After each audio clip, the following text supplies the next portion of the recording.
Consciousness शब्द, चेतना शब्द हम सब जानते हैं। चेतना का अर्थ है जानने की क्षमता, द कैपेसिटी टू नो। इस बात को खूब अच्छे से ख्याल रखिएगा। आत्मा शब्द कहो तो न जाने हमारे मन में कौन सी धारणा बैठी बचपन से सुनी हुई। आत्मा से कुछ भूत प्रेत जैसा ख्याल आता है। चेतना शब्द ज्यादा प्यारा है। चैतन्य होने की, जानने की क्षमता हर प्राणी के भीतर वह मौजूद है। और अब तो धीरे धीरे वैज्ञानिक खोज लिए हैं कि हम जैसे जड़ पदार्थ समझते थे, वास्तव में वह भी जड़ नहीं है। हाँ, उसके चैतन्य होने का ढंग कुछ हमसे अलग है, लेकिन वह भी चैतन्य है। पिछली सदी में जो बड़ी से बड़ी खोज हुई सब एटॉमिक पार्टिकल्स के बारे में, वह बड़ी अद्भुत है और विज्ञान के और अध्यात्म के बीच का जो फासला था उसको मिटाती है, दोनों को करीब लाती है। सब एटॉमिक पार्टिकल्स में भी जानने का गुण है। उनके भी मूड्स होते हैं। यदि उनको ऑब्जर्व करो तो वो अलग ढंग से व्यवहार करते हैं, और ऑब्जर्व ना करो तो अलग ढंग से व्यवहार करते हैं। ये तो अकल्पनीय था कि जिसको हम मृत वस्तु का कण कहते हैं वह ऐसा करेगा, लेकिन ऐसा ही पाया गया। इसको एक उदाहरण से समझें। आप सुबह सुबह मॉर्निंग वॉक को निकले हुए हैं, अपनी मौज मस्ती में गीत गुनगुनाते जा रहे हैं। आपकी चाल अपने ढंग की है, सड़क पर कोई है ही नहीं, सुनसान खाली सड़क। तभी अचानक आपने देखा कि एक फल्लांग दूर एक गली से आदमी उसी सड़क पर आया। वो आपकी तरफ आ रहा है।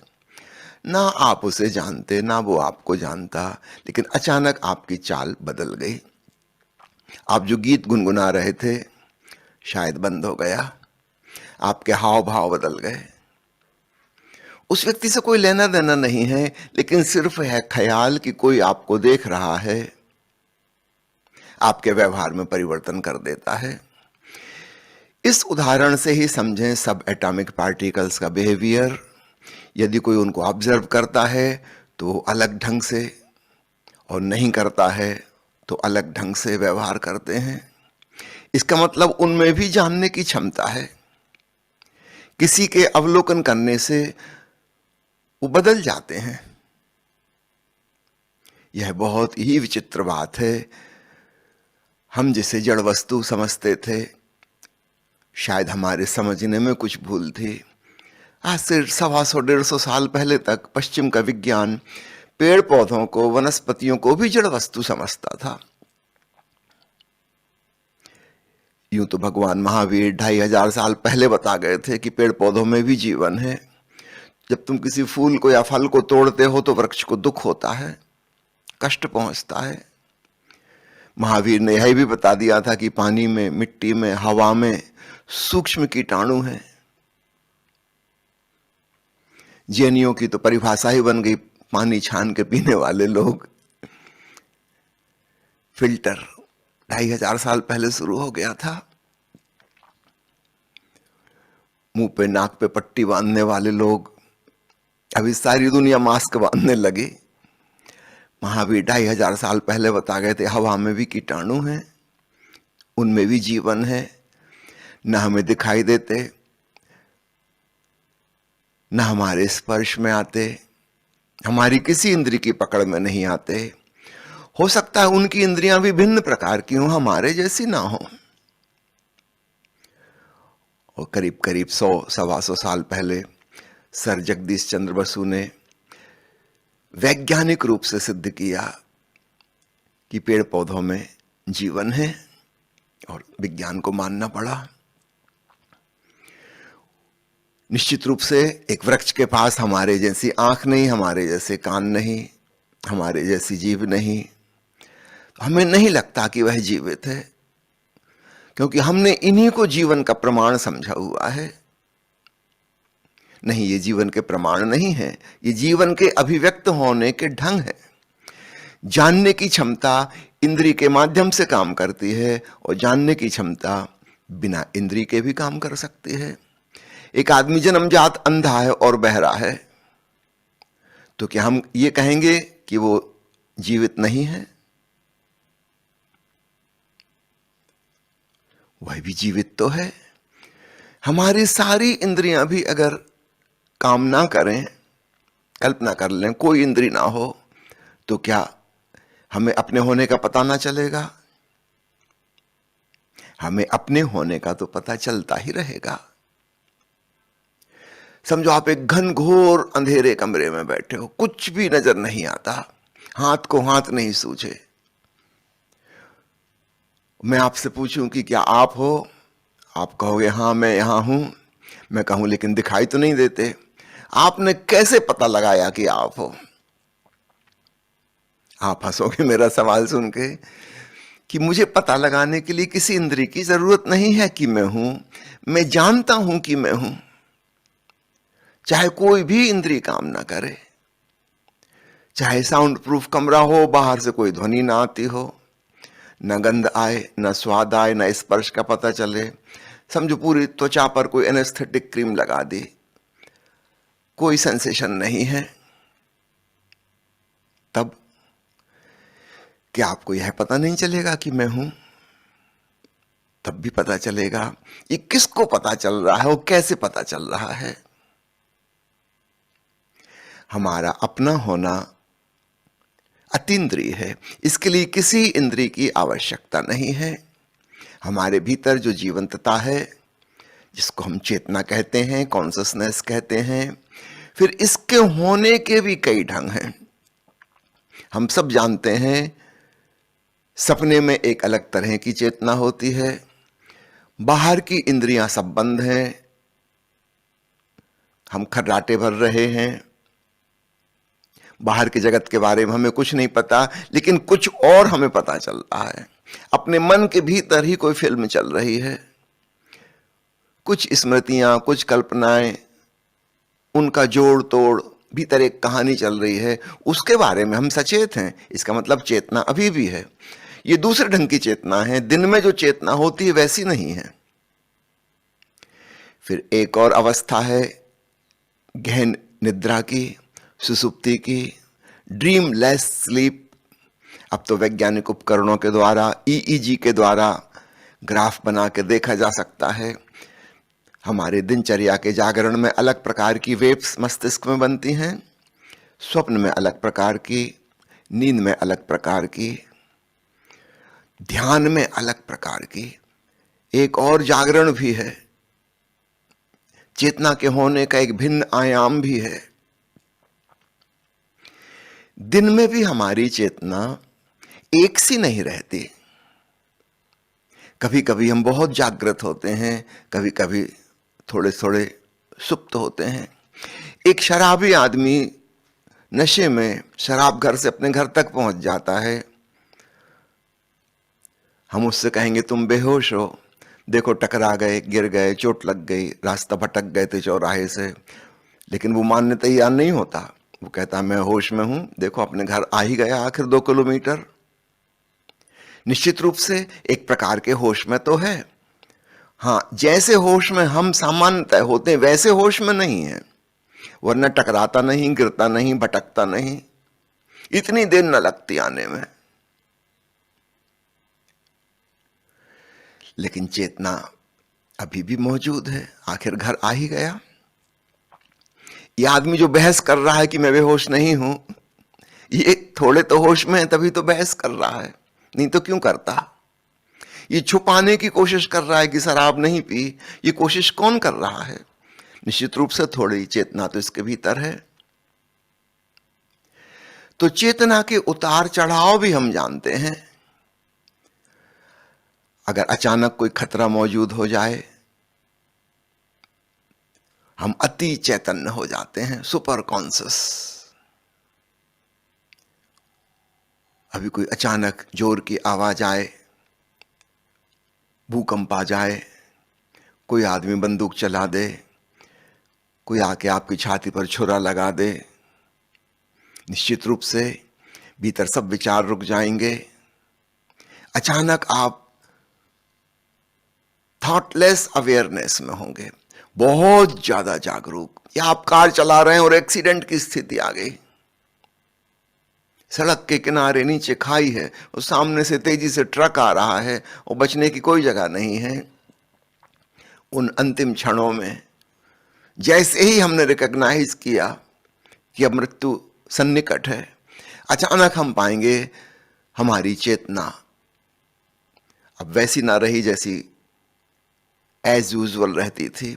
अचानक हम बहुत ज्यादा चैतन्य हो गए। ये तो खतरे की स्थिति में हुआ।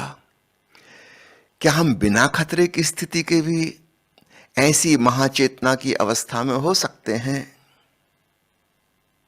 ध्यान साधना कुछ और नहीं, बस इसी अवस्था को एक रिलैक्स्ड पोजीशन में जानने का उपाय है। सारे अध्यात्म की साधनावत इतनी सी है, इतने रिलैक्स्ड जैसे गहरी नींद में होते हो और इतने अवेयर जितने खतरे के क्षणों में होते हो। ये दो का नया कॉम्बिनेशन बन जाए। इन दोनों चीजों को हम जानते हैं। हम गहन विश्राम को जानते हैं, लेकिन बेहोशी के साथ जुड़ा हुआ, जब हम लगभग बेहोश ही होते हैं। याद रखना, पूर्ण बेहोश तब भी नहीं होते, गहरी नींद में भी। अगर 10 आदमी एक कमरे में मौजूद हैं और हम एक व्यक्ति का नाम लेकर उसको उठाएं, बुलाएं, वह उठ के बैठ जाएगा और कहेगा क्या बात है, क्यों मेरी नींद डिस्टर्ब कर दी। इसको कैसे पता चला कि उसका नाम लेकर बुलाया गया? निश्चित रूप से कहीं ना कहीं चेतना मौजूद थी। और अन्य 9 लोग अभी भी सो रहे हैं, खर्राटे भर रहे हैं। उन्होंने भी सुना, लेकिन उन्हें पता है कि ये मेरा नाम नहीं है, मैं क्यों उठूं। वो अभी भी खर्राटे भर रहे। जिसका नाम था वो उठ के बैठ गया। इसका मतलब जब हम कहते हैं कि नींद में बेहोश पड़े थे, वो भी पूर्ण बेहोशी नहीं थी, होश की मात्रा कम हो गई थी। तो हम जानते हैं रिलैक्सेशन की अवस्था को, लेकिन निद्रा सहित जानते हैं, लगभग बेहोश से होते हैं। और हम सुपर कॉन्शसनेस को, अति चैतन्य होने को भी जानते हैं, लेकिन खतरे के साथ, तनाव के साथ, टेंशन सहित जानते हैं। उस क्षण में हम विश्राम पूर्ण नहीं होते। तो इन दोनों चीजों को हम अलग अलग जानते हैं, विश्राम को, शांति को भी, और सुपर कॉन्शसनेस को भी। क्या हम एक नया कॉम्बिनेशन नहीं बना सकते? ऐसे शांत, ऐसे विश्रामपूर्ण, ऐसे निष्क्रिय, कुछ ना करते हुए जैसे कि गहरी नींद में होते हैं, और ऐसे सजग, ऐसे सचेत जैसे खतरे के किसी क्षण में होते हैं। इस नए संयोग का नाम ही ध्यान है। सारी आध्यात्मिक साधना का लक्ष्य यही है।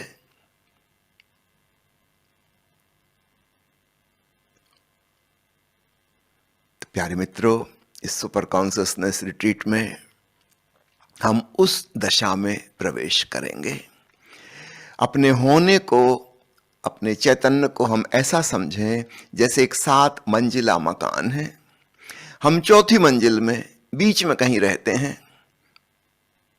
हमारे नीचे भी 3 मंजिलें हैं और हमारे ऊपर भी 3 मंजिलें और हैं। उनमें हमारा कभी आना जाना नहीं होता, या यदा कदा कुछ क्षणों के लिए जाते हैं, फिर वापस अपनी चौथी मंजिल में लौट आते हैं। हम चौथी मंजिल को ही अपना सर्वस्व समझते हैं, उसी को हम पूरा महल मानते हैं। पश्चिम के मनीषियों ने कॉन्शस माइंड के नीचे सब कॉन्शस माइंड की खोज की। अवचेतन, अव यानी नीचे, सब यानी बिलो कॉन्शस। आज से करीब करीब 125 वर्ष पूर्व सबकॉन्शियस माइंड की खोज की गई, फिर और गहराई में गए, पता चला कि सबकॉन्शियस की भी परतें हैं। एक हमारा इंडिविजुअल सबकॉन्शियस है, निजी अचेतन, उसके नीचे एक और विशाल सबकॉन्शियस है, वो हमारा निजी नहीं, पर्सनल नहीं, उसको कहें कलेक्टिव सबकॉन्शियस या कलेक्टिव अनकॉन्शियस। फिर पता चला कि उसके और भी नीचे गहराई है। कलेक्टिव अनकॉन्शियस पूरी मनुष्य जाति का इकट्ठा है। उसके नीचे कॉस्मिक सबकॉन्शियस, ब्रह्म अचेतन, पूरे विश्व का, सारी सृष्टि का। उसमें मनुष्य जाति भी अलग नहीं है, सब कुछ के साथ जुड़ा हुआ है। ये पश्चिमी मनोविज्ञान की खोज है। पूरब के ऋषियों ने कुछ और खोजा था। उन्होंने वृक्ष की जड़ें नहीं खोदी, उन्होंने वृक्ष की ऊंचाई की तरफ यात्रा की। सबकॉन्शियस में नहीं गए, सुपर कॉन्शियसनेस में गए। ध्यान का अर्थ है अत्यंत विश्राम पूर्ण, शांत, निर्विचार हो जाओ, कोई क्रियाकलाप ना चलता हो, ना तन के तल पर, न मन के तल पर, न भाव के तल पर, और होशपूर्ण रहो। तन का स्थिर हो जाना आसन है, मन का स्थिर हो जाना ध्यान है। तब हम इंडिविजुअल सुपर कॉन्शियसनेस में पहुंच जाते हैं। यदि यह चेतना और प्रगाढ़ हो जाए तब हम पाते हैं हम कलेक्टिव सुपर कॉन्शियसनेस में पहुंच गए। वहां मैं भाव विदा हो गया। अब वहां इंडिविजुअलिटी जैसी नहीं लग रही, हूं, मैं विदा हो गया। सामान्यतः हमें पता चलता है मैं हूं, अपने अहंकार का बोध, अपनी पर्सनालिटी का बोध, वह पर्सनालिटी विदा हो जाती है। जैसे मैं जुड़ा हुआ हूं, अलग थलग नहीं।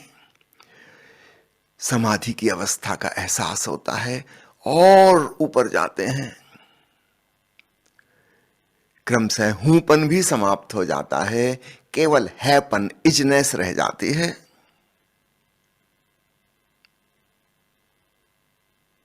ब्रह्म चैतन्य, कॉस्मिक सुपर कॉन्शियसनेस। पश्चिम के मनीषियों ने जो खोजा थोड़ा बहुत उपयोगी है, कुछ ज्यादा काम का नहीं। वृक्ष की जड़ें खोदने से, और वो भी दूसरे की, खुद की नहीं। पश्चिम का मनोविज्ञान ऑब्जेक्टिव है, दूसरे व्यक्ति का विश्लेषण करना है, उसके सपनों की जांच पड़ताल करनी है, उसकी एनालिसिस करनी है, खुद की नहीं। यहां पे एक बड़ा भेद हो गया। पूरब के ऋषि जो भी खोजे हैं वो सब्जेक्टिव है, स्वयं के बारे में। पश्चिम के मनोविज्ञान ने दूसरे मनुष्यों का अध्ययन किया, और सच पूछो तो सामान्य मनुष्यों का भी नहीं, रुग्ण मनुष्यों का, मनोरोगियों का अध्ययन किया। निश्चित रूप से उनके जो निष्कर्ष हैं कोई बहुत काम के नहीं हो सकते, और मनोरोगियों को भी कुछ छुटपुट मदद मिल पाई, कोई ज्यादा मदद नहीं। मनोवैज्ञानिक भी उसी प्रकार के मनोरोगों से ग्रस्त हैं, वैसे ही मन से परेशान हैं जैसे कि उनका रोगी। कुछ खास फर्क नहीं है मानसिक बीमारी से ग्रस्त व्यक्ति में और तथाकथित स्वस्थ व्यक्ति में और तथाकथित साइकोलॉजिस्ट में। उनका दिमाग भी वैसा ही है, उनकी भी वही समस्याएं हैं, कमोवेश। जिसको हम विक्षिप्त कह रहे हैं वो जरा सीमा के आगे निकल गया, जिसको हम सामान्य कह रहे हैं वो जरा सीमा के इस तरफ है, अभी 2-4 कदम पीछे है, कभी भी 2-4 कदम आगे जा सकता है। मनोरोगी में जो जो लक्षण मौजूद हैं, हम जिसे सामान्य मनुष्य कहते हैं, उनमें भी वही लक्षण मौजूद हैं, बस मात्रा का भेद है। एक लिमिट क्रॉस करने के बाद वह व्यक्ति पागल कहलाने लगेगा। हम जिसको एवरेज कह रहे हैं, अगर उस लिमिट के अंदर है तो हम उसको सामान्य में गिन रहे हैं। इस बात को खूब अच्छे से समझना। पश्चिम का मनोविज्ञान 125 साल की लंबी यात्रा में किसी खास मुकाम पर नहीं पहुंचा। पढ़ने में, सुनने में, तार्किक विश्लेषण में बड़ा प्रभावी लगता है, लेकिन प्रायोगिक रूप से सहायक नहीं है। कोई समस्या हल नहीं होती। लगता है कि हो जाएगी, मगर होती नहीं। तुम कितना ही खोदते जाओ वृक्ष की जड़ों को, नीचे पूरी पृथ्वी पड़ी है, कहां तक कितना खोदोगे? उस खोदने से कुछ होने वाला नहीं। पूरब के मनुष्यों की खोज बिल्कुल अलग थी। क्रमशः ऊपर और ऊपर और ऊपर जाना है, ट्रांसेंडेंस, बियॉन्ड। और तब एक अद्भुत अनुभव होता है। न केवल अपने चैतन्य का पता चलता, हम सभी मनुष्यों के भीतर मौजूद चैतन्य से जुड़ पाते। न केवल मनुष्यों से, फिर तो सभी प्राणियों से जुड़ पाते। महावीर ने कैसे पता लगाया कि हवा में अदृश्य सूक्ष्म कीटाणु हैं, बैक्टीरिया और वायरस? ये नाम उस समय नहीं थे, लेकिन ठीक वर्णन किया उन्होंने कि पानी में भी मौजूद हैं, मिट्टी में भी मौजूद हैं, वृक्षों में प्राण है। कैसे पता लगाया? किसी वैज्ञानिक प्रयोगशाला में नहीं, कोई साइंटिफिक एक्सपेरिमेंट करके नहीं, माइक्रोस्कोप से नहीं, अपने भीतर डूबकर, अपने महाचैतन्य में पहुंचकर सबसे जुड़ गए। और पता चला कि जो मेरे भीतर है वही सबके भीतर है। मैं भाव विलीन हो गया, अहंकार विलीन हो गया, महा चैतन्य का उदय हुआ।